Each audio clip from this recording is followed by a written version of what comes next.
been thinking a lot about artificial intelligence and kind of the rise of these new large AI models and what they enable and what that means for the future.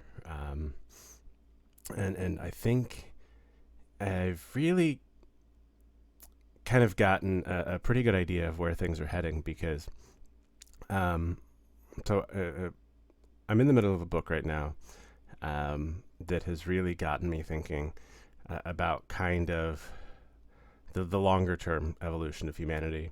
And it's called The Sovereign Individual. And it's all about how the world is going to change as we get into the information age and how everything will kind of play out.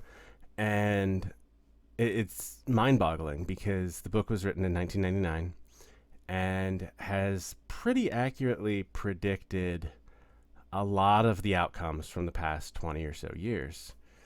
Um, and so as I kind of watch the evolution of these big AI models coming out, um, I really started considering where I saw parallels in previous ages. And the one thing that really comes to mind is the rise of the Industrial Revolution. And one of the things that uh, the authors of The Sovereign Individual pointed out was that, with the Industrial Revolution, all of a sudden there was a big spike in the wages of um, unskilled workers, unskilled, because essentially they would be able to um, go into the factory, do a job with minimal training, um, and they were able to do that. And so the kind of um, controlling uh, property on the Industrial Revolution was the cost of the machinery, right? These machines were very expensive, so they required high capital expenditures in order to be able to set up. And then those factories had to be able to have some degree of safety because if people could just come in and smash up the factory, all of a sudden you're out capital, and it's not worth it. And so the state was really responsible for coming in and protecting the means of production, if you will. And so, as time goes on, the wages of this so-called unskilled labor are dropping. They're not as valuable because the thing that is valuable right now is information. And so we have a sharp increase in the salaries of the knowledge workers, right? And so typically these jobs require a higher level of education, and therefore they are not as accessible to a lot of the population. And so because certain people saw this as they saw these trends and they said, okay, well, what we really need to do is we need to have this big push of people to go to college. And so what that ended up doing is it skyrocketed the cost of education. And then you've got all these people realizing that. And so they were like, we can get loans and get people set up to be able to pay for their education without being able to directly afford it because these costs are rising and they're no longer able to afford it just on kind of these, minimum wage cases. And so what we've had is we've had this giant balloon in the cost of education. And so people are starting to wise up, and there's a big push to kind of cancel student loans because there were a lot of predatory behaviors in this. And honestly, I've got a ton of student loans, and that's one of the reasons I realized that I needed to do something different because I wasn't able to afford them, even with a good job. That was something that really was kind of a push of well, if I'm ever gonna try to pay these off, I need to make a shit ton more money. And so kind of examining all of this, um, and then watching these AIs come out, the thing that occurred to me is what we're doing is we're shifting the burden of education. And so, where with humans, it's costly to educate people. Typically you require experts, teachers, right? Um, And so we tried to figure out ways to kind of amortize that cost among a lot of students. And so we bring it into universities. And, then all of a sudden there's cost of living, there's all of this, right? And so for us to educate humans, it's very expensive. What's the cost of educating an AI? The biggest cost is in getting the model set up. But once you have a model set up that you can then tweak and tune and improve, the cost of educating an AI is essentially zero. And the interesting thing is then if you put that AI into the hands of unskilled individuals, again, unskilled, right? I'm using that as a very blanket term. And all of a sudden, they can have the skill of an expert with minimal training. Sound like the Industrial Revolution in the factories? Yes. And so what we're going to see is we're going to get a bunch of people who then are able to do all sorts of jobs with the help of AIs. And then the cost is not the cost of the machine, it's the cost of the software license. And so even if somebody can't afford the software license, that's where companies can come in and provide the software, provide minimal training, and do all that. And the interesting thing that I think is really going to play a big role here is in the aspect of people leaving. Because the trick with, the industrial machines, factory workers probably aren't going to go leave and start their own factory. The capital costs are just way too high. And the educational nature of being able to understand everything that goes into running a factory is much, much higher, right? There's a big barrier to entry. Whereas with these AI tools, once you learn how to use them and you can start affording licensing, you're then able to go out and just purchase that license yourself at a small, reasonable cost and start a whole business based on that.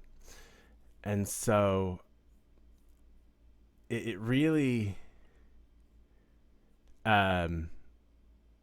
changes the way we view kind of how the relationship between company and worker play with each other, right? And it's really going to change kind of the overall outlook because, all of a sudden, again, we can take people with a very low-level education and get them into these high-value positions where they're able to just do things with the click of a button. And there is a lot of ethical discussion around AIs, right? These large language models or image models are trained on content online, and there isn't a good way to share that value that's created with the original authors, artists, and I don't like that part. But I also believe the cat's out of the bag. The genie's out of the bottle. We're not going to really be able to get that in because the fact is the people behind these models have way too much money to be stopped. And if one jurisdiction tries to stop these big AI models, they're going to go elsewhere.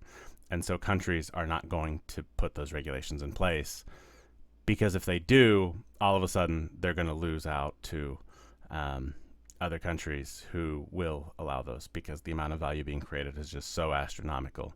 Countries are going to want to be able to tax that. And so instead of fighting that evolution, I think what we need to do is we need to understand it. We need to know how to utilize it. And we need to know how to compete with it. And so, I think there are a lot of ways to consider that. And also, just as kind of a caveat here, I am a software engineer at Copy AI. I do make a living working with these language models. I joined the company because I really believe in the vision of just enabling entrepreneurs from all over the world to be able to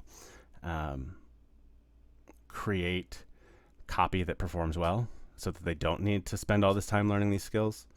And so I will say that I do have self-interest in these AI models doing well, but it's because I honestly do believe that overall they're going to be a net positive for the world because of the fact that we're going to be able to start offering um, everybody an equal footing, and that's kind of the great equalizer of AI, um, which brings up kind of the next interesting shift in the idea that you're not going to be able to compete on quality overall. And you're not going to be able to capture a broad category. AIs are going to win those every single time. And so the kind of specialization that's needed is a bit different. And in fact, it's more of you need to be more of a generalist, um, because you can actually get a collection of skills in just using different types of software and package that up in a very attractive package to help, for example, businesses that don't have an online presence. All of a sudden you're going to be able to create a website. You're going to be able to create the images. You're going to be able to do all this yourself. And you're going to be able to do it at a pretty low cost because it's not going to take much effort. And so you're going to be able to offer it to these companies that traditionally have been kind of priced out because for a small business, margins are tight. You don't necessarily have the capital to be able to do like wide scale advertising or have an online presence. And so there's going to be this big ripple effect of all of these like individuals and small firms providing services at a much reduced cost to various small businesses and local companies and things like that. And it's going to be really interesting in kind of some of the higher income countries because the changes aren't going to be as drastic there. Whereas if you think of, kind of some of the developing nations where they weren't sparked by the Industrial Revolution, they weren't, they didn't benefit from that. And so being able to enter into the information economy,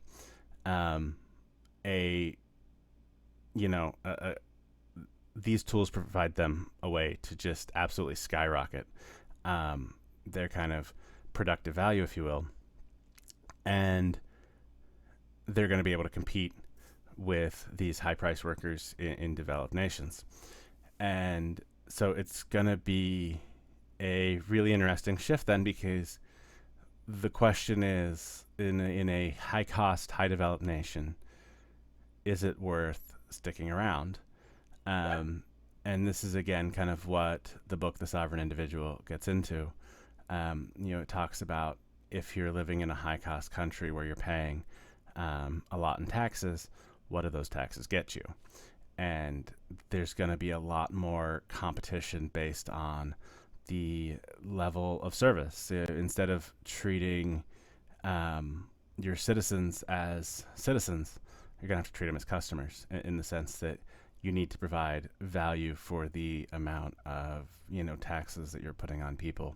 You're going to need to provide services, and you're going to need to provide structures, laws, all of that are in alignment with your high value workers, because if not, they're just going to leave.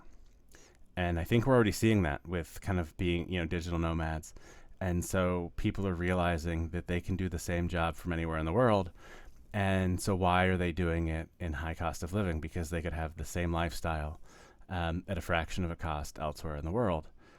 And there hasn't been a lot of pushback on kind of the digital nomads right now, because it's still like people who are borderline like high earners, right? And it's not really high earners. It's, people who want to be able to just work enough to provide for themselves and then live where that is possible by kind of minimizing the amount of money they need. But it's going to get really interesting when it's the biggest companies who start to move around. And right now, there is a big concentration in the U.S.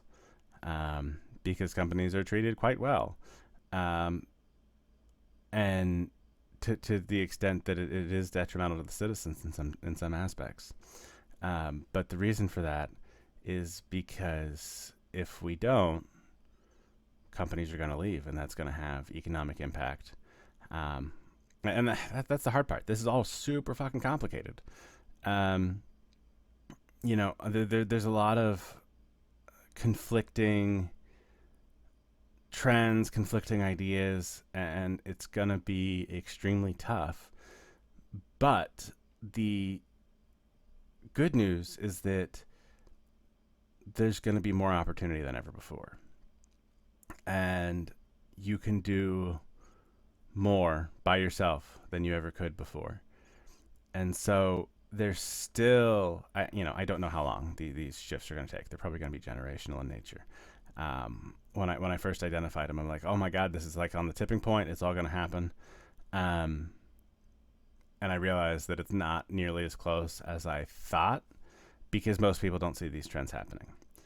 But that said, when it does finally hit that actual tipping point, it's going to happen quickly. And COVID did accelerate this quite a bit. Because it showed people that there are different options. People working from home all of a sudden had more freedom than they were used to. And now companies are starting to want them to come back. And the people who realize that they don't need to aren't going to. They're going to go find a job that'll allow them to work remotely.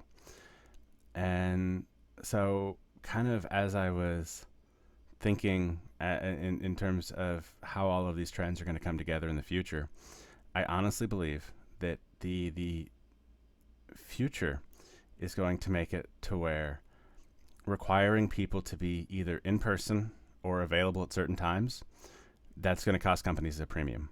And I'm talking your baristas at Starbucks, right? If you need them to be physically in a location at a specific time, you're going to be paying a premium for that.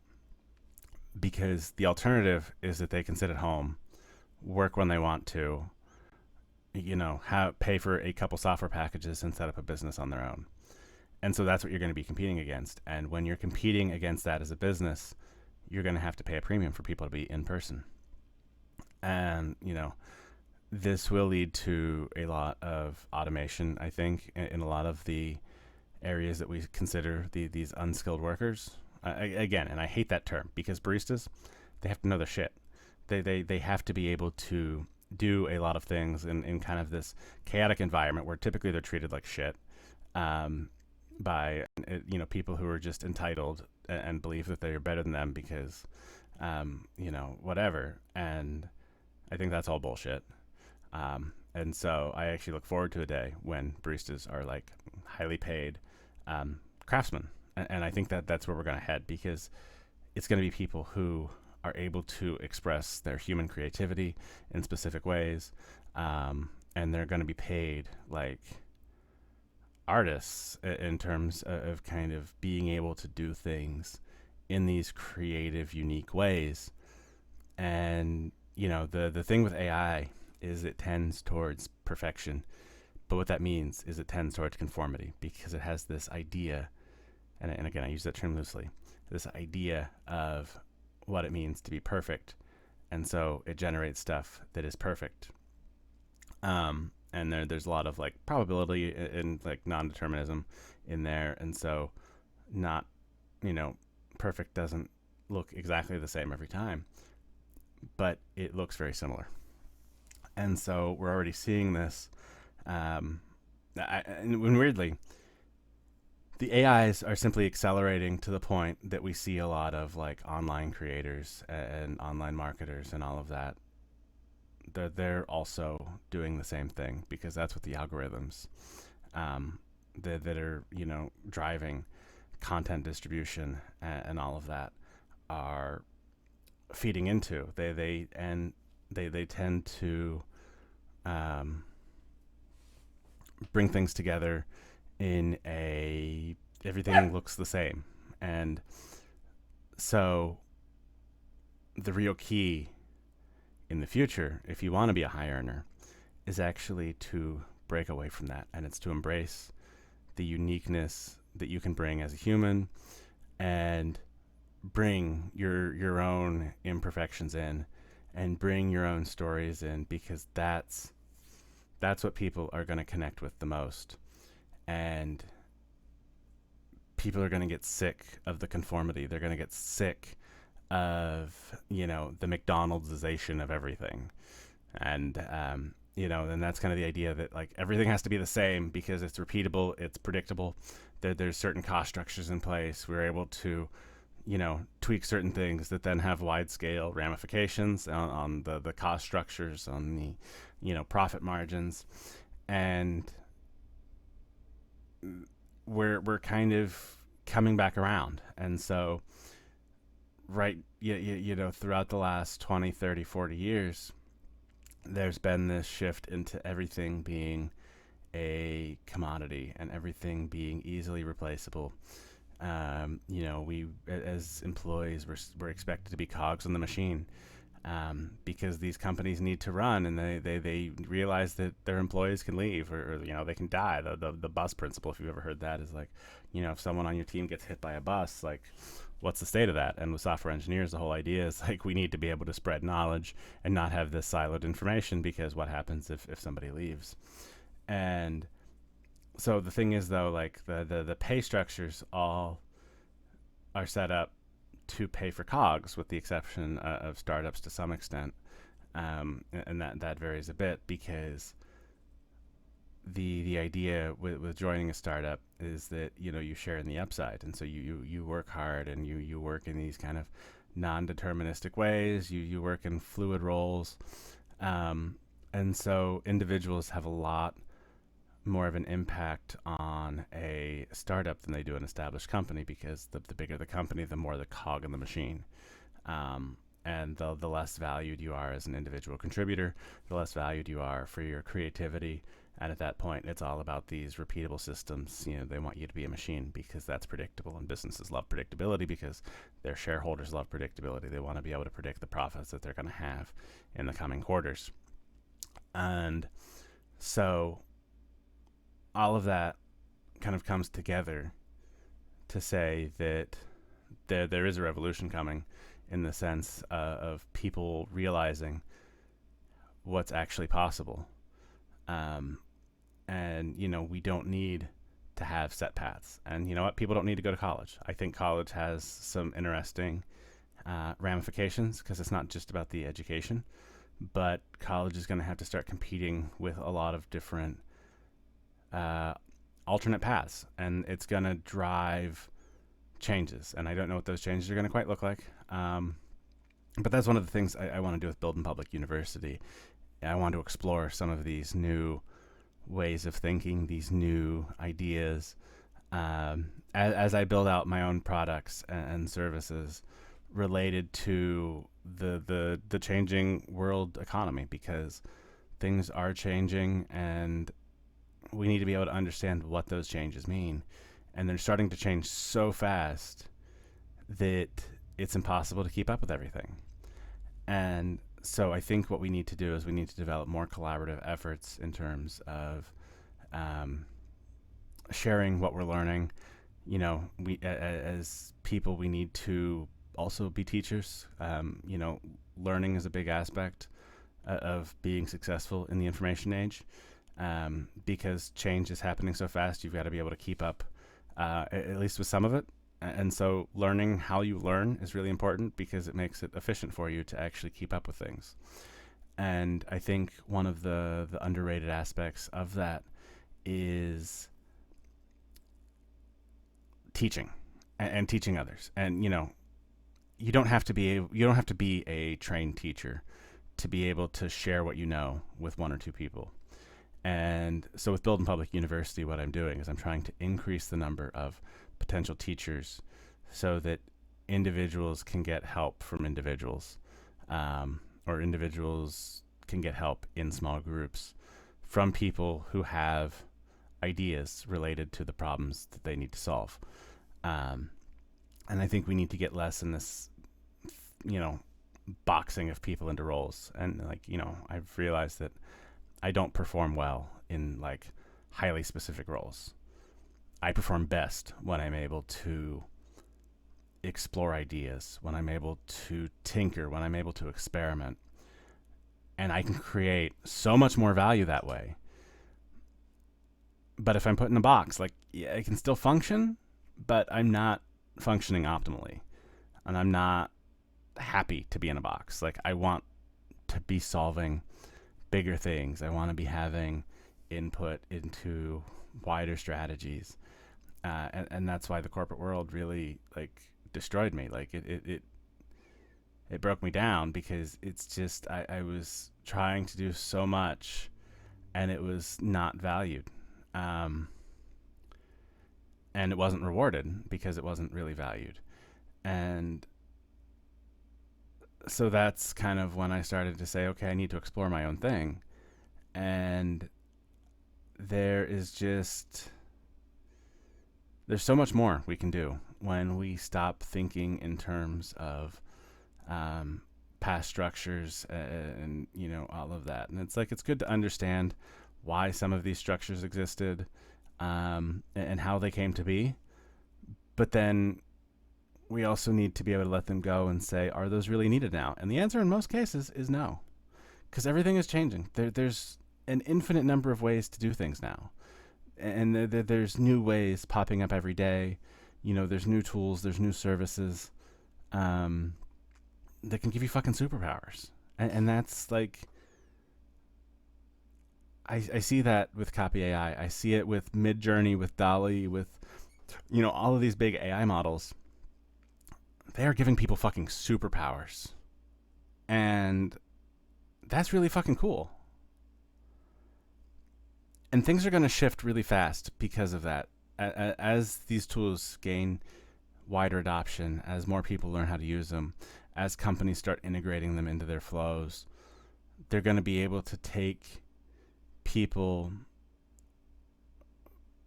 and create so much more value. And at first, companies are going to eat that value up, and it's going to go to the shareholders. But then employees are going to get wise to that, and they're going to say, well, fuck, I'll just pay for the Copy AI license myself. I'll pay for the Midjourney license. I'll start writing, creating images. You know, I'll learn some no-code tools, start building websites, whatever. It doesn't take much to learn enough to make way more than most companies are paying you for the work that you're doing. And that's where the shift is going to come in, because companies are no longer going to be able to take advantage of you. It's going to be a painful shift, and companies are going to fight back, and they're going to lobby governments to put things into place that'll stop employees from just leaving and like doing their own thing. But ultimately, they're going to lose, because individuals are going to go to other jurisdictions that welcome them. Lower income places that say, I will, you know, take a fraction of that and provide universal health care, and I'll provide this protection and that protection. And people are going to start moving. And in the end, I really do think that the sovereign individual is right on a lot of the cases that it presents. I don't agree with all of it, but I think they've identified some very important macro trends over the course of generations. And as technology shifts come in, there are different approaches to how people live, how people are governed, and ultimately, that's going to make things change. And so, getting out ahead of that early will give you a huge advantage, because you'll be able to set up things and set up systems and set up all of this and not have to worry about it. All of a sudden, you'll be able to set up the life that you want to live and not worry about all the bullshit. You'll be able to intentionally design your life. The option is there now, and it didn't used to be. It used to be you had kind of a set number of paths that you had to follow.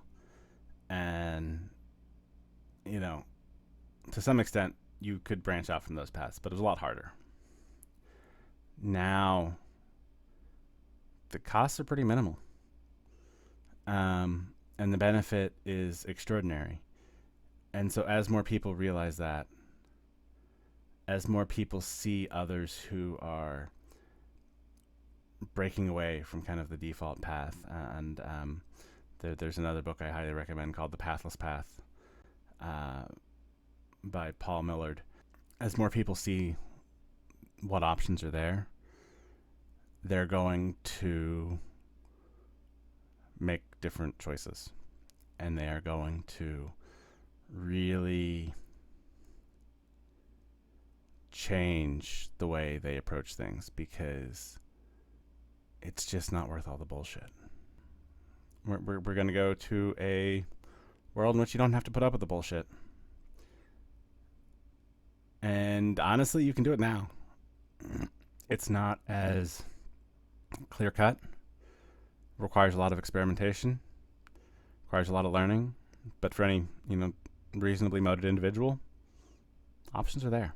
And I'm going to be documenting a lot of what I'm doing on Building Public University.